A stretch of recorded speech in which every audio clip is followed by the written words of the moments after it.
俺んための胸量です。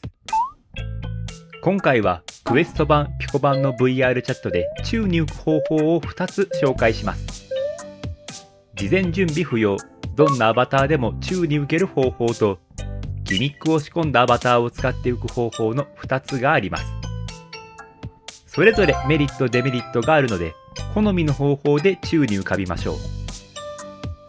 なお、どちらの方法も宙に浮ける高さには限界があるのでご注意ください。これで短期勢でも集合写真の後ろで顔を出せますね。それでは始めましょう。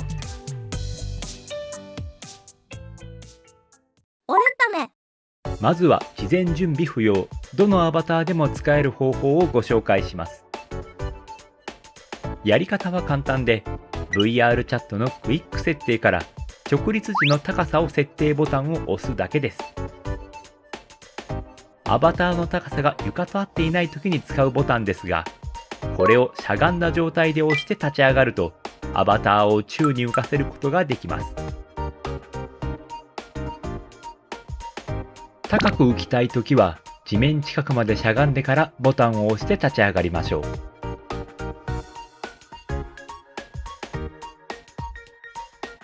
少しだけ浮きたいときは軽く腰をかがめてボタンを押して立ち上がると良いでしょう。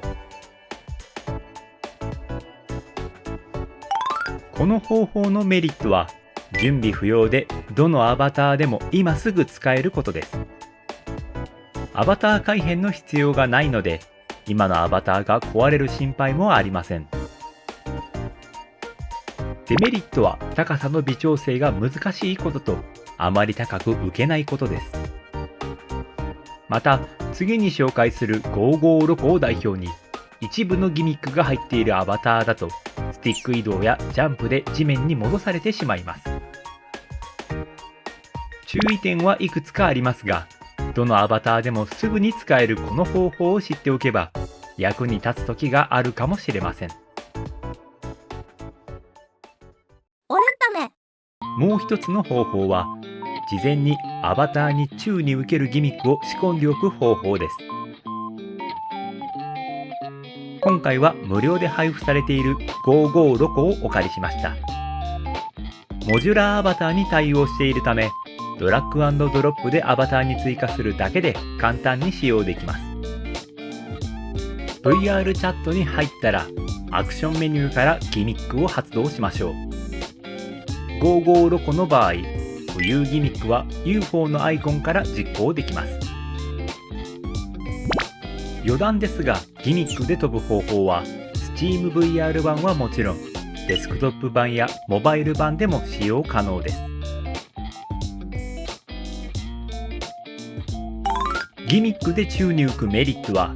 宙に浮く高さを実際に見ながらパーセントで細かく指定できることです。デメリットはアバター改変の事前準備が必要なことです。アバター改変に慣れていれば簡単に入れられるでしょうが、初めての方は難しいところもあるでしょ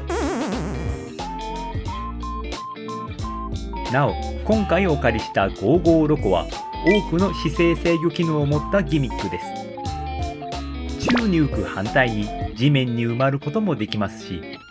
3点トラッキングやデスクトップ版でも座り姿勢や寝転び姿勢をとることもできます。こういった他の機能が不要な方は、イージーフローター、ゆるフロの無料版も簡単に導入できておすすめです。ご使用のアバター状況に応じて、55ロコかゆるフロの無料版かを好みで使い分けると良いでしょう。